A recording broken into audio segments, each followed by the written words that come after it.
안녕하세요. 비속의 최준영 목사입니다. 2024년 2월 2일 오늘 나의 계시는 생명수 샘물 모금 시작하도록 하겠습니다. 욥기 36장에 보면 1절에서 엘리후, 욥의 친구 엘리후가 이야기를 하고 있습니다. 이제 욥기에 등장하는 네 번째 인물이죠.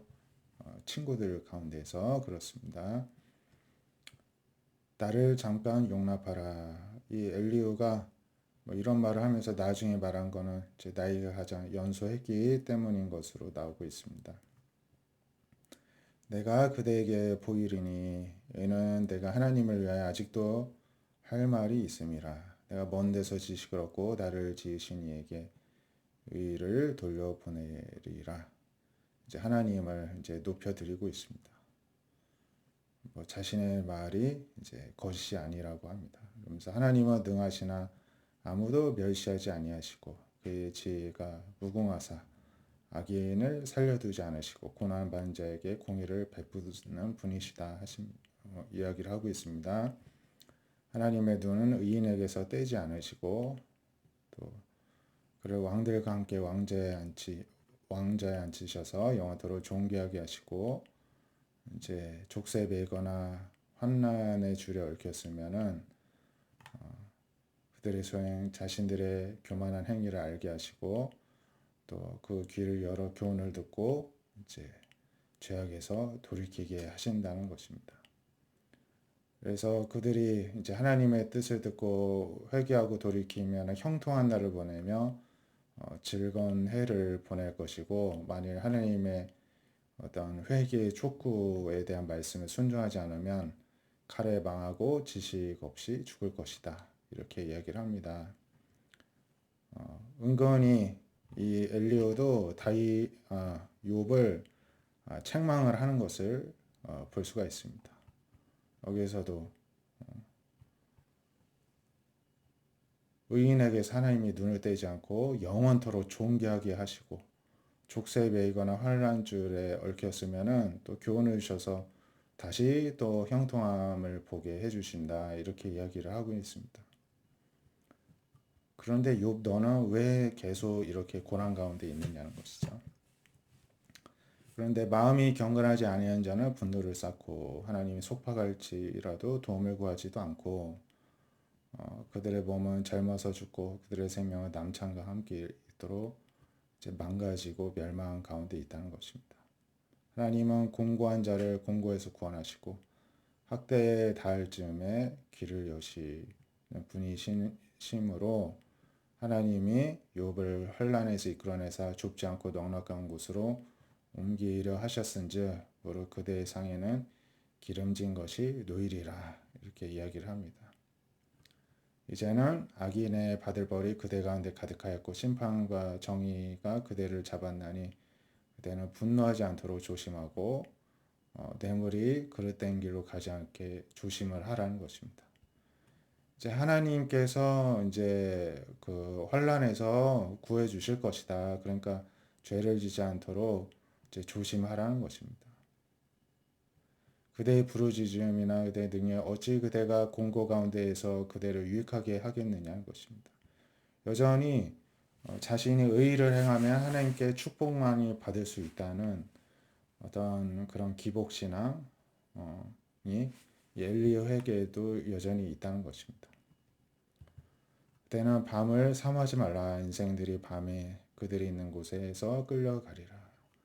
어떤 어두운 면들을 하나님 앞에 떠달하지 못한 것들을 사모하지 말라는 것입니다. 악에서도 치우치지 말라고 교훈을 주고 있습니다. 그래서 하나님은 그 권능으로 높이 계시는데 누가 그 같은 교훈을 베풀겠느냐? 누가 그를 위하여 그의 길을 정하였느냐? 하나님이 불의를 행하셨느냐? 할 수 있느냐는 것입니다. 그래서 결국에는 엘리후도 그렇게 의인이라 할 수가 없습니다. 은근히 자신은 지금 그런 욥이 당하는 어려움이 없다는 자신은 그렇지 않다는 어떤 교만함이 있다는 것을 볼 수가 있습니다. 욥의 친구들이 다 하나님을 섬기지만 하나님을 섬기는 자가 이렇게 멸망하거나 어려움을 겪을 수 없는데 욥이 어려움을 겪는 것으로 보아 아직 회개하지 않은 죄가 있다는 것이 그들의 주장이지 않습니까? 예, 그것과 다르지 않다고 볼 수가 있겠습니다. 고린도전서 9장 1절부터 보시면은 내가 자유인이 아니냐 사도이지 않느냐 예수 우리 주를 보지 못하였느냐 보지 않았느냐는 것이죠. 주 안에서 행한 나의 일을 너희가 나의 일이 너희가 아니냐. 그러니까 주님 안에서 복음을 전하고 가르치고 성도를 세워준 결과가 고린도 교회 성도들이지 아니냐는 것입니다. 내가 다른 사람들에게는 사도가 아닐지라도 너에게는 사도이니 나의 사도됨을 주 안에서 인친 것이 너희다. 내가 사도라는 것을 당신들 성도들이 세워지는 것을 마치 그 보증인 것처럼 분명하게 서로가 알고 있다는 것입니다. 그런데 나를 비판하는 자들에게 변명할 것이 이것이니 우리가 먹고 마실 권리가 없겠느냐. 우리가 다른 사도들, 주 형제들, 베드로와 같이 아내를 데리고 다닐 권리가 없겠느냐고 합니다. 나와 바나바만 일하지 아니할 권리가 없겠느냐. 누가 자기 병으로 군복무하겠느냐.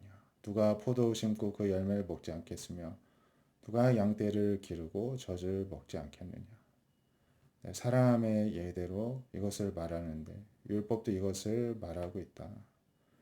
모세 율법에 곡식을 밟아 떠는 소에게 망을 씌우지 말라 하였으니 하나님께서는 소들도 이렇게 아끼셨다는 것이죠.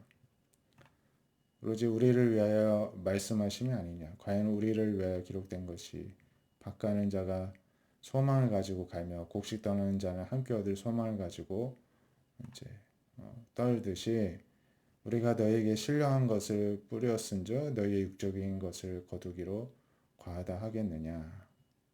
이제 그 하나님의 일꾼으로서 열심히 신령한 것, 복음을 전하고 말씀을 가르치고 성령의 충만함을 받을 수 있도록 늘 기도하면서 능력을 행하였습니다. 그렇기 때문에 육적인 것을 이렇게 보상으로 받을 수도 있겠죠. 섬김을 받을 수도 있는 것입니다. 다른 이들도 너에게 이런 권리를 가졌거든 하물며 우리일까 보냐. 그러나 우리는 이 권리를 쓰지 아니하였고 범사에 참는 것은 그리스도의 복음에 아무 장애가 없게 하려 함이라. 그렇지만 우리가 너희들한테 뭘 받지 않은 것은 이제 복음에 혹시라도 걸림이 되지 않기 위해서라는 것입니다. 성전의 일을 하는 이들은 성전에서 나는 것을 먹고 제단에서 섬기는 이들은 제단과 함께 나는 것을 알지 못하느냐 합니다. 그래서 주께서도 복음 전한 자들이 복음으로 말미암아 살리라 이제 명령하셨다는 것이죠. 그러나 내가 이것을 하나도 쓰지 아니하였고 이 말을 쓰는 것은 내게 이같이 하여 달라는 것이 아니라 내가 죽을지언정 누구든지 내 자랑한 것을 헛된 대로 돌리지 못하게 하기 위해서인데 내가 복음을 전할지라도 자랑할 것이 없으면 내가 부득불 할 일을 한 것뿐인 것이고 오히려 내가 복음을 전하지 않으면 내게 화가 있기 때문에 그렇다는 것입니다. 그래서 이제 그 바울이 복음을 전하고 이제 또 다른 곳으로 옮겨서 복음 전할 때 꼭 바울을 대적자들, 비방자들이 있었습니다. 그래서 어떤 이제 안 좋은 소문에 대해서 이렇게 또 해명을 하기도 하고 그러는데 이 바울은 사심 없이 복음만 전했다는 것을 강조를 하는 것을 또 볼 수가 있겠습니다. 우리도 이와 같은 자세로 살아가야 될 줄로 믿습니다. 우리가 하나님 일을 하더라도 무언가 대가를 바라지 않고 오직 하나님께만 충성을 다하는 자 여러분 되시기를 바랍니다. 기도하겠습니다. 하나님, 욥의 친구들처럼 우리도 어려움을 당한 성도들한테 훈계나 하는 자들 되지 않게 하여 주시고 하나님의 자리에 올라가는 교만함에 평가하고 판단하고 심판하는 자들 되지 않게 하여 주시옵소서. 하나님은 우리 모두에게 우리의 어떤 연단을 위해서, 성장을 위해서, 때로는 이해할 수 없고 알 수도 없는 이유로 또 고난을 주실 때도 있음을 기억하고, 하나님 아버지 앞에 늘 겸손한 마음을 가지게 하여 주시옵소서. 오히려 어려운 상황과 형편에 있는 성도들을 우리가 위로하고 격려해주고 손잡아주고 또 잘 견뎌내고 하나님이 또 회복시켜 주시기를 기도하는 자들 다 되게 하여 주시옵소서. 또한 하나님의 일을 할 때에 어떤 사적인 이득을 위해 하지 않게 해주시고 순수하게 주 예수 그리스도의 복음이 온전히 증거되기 위해 힘쓰는 우리 모든 귀한 성도들 되게 하여 주시옵소서. 예수님의 이름으로 기도드립니다. 아멘. 오늘도 주님 안에서 순전한 또 마음을 지키는 저 여러분 되시기를 축복드립니다. 감사합니다.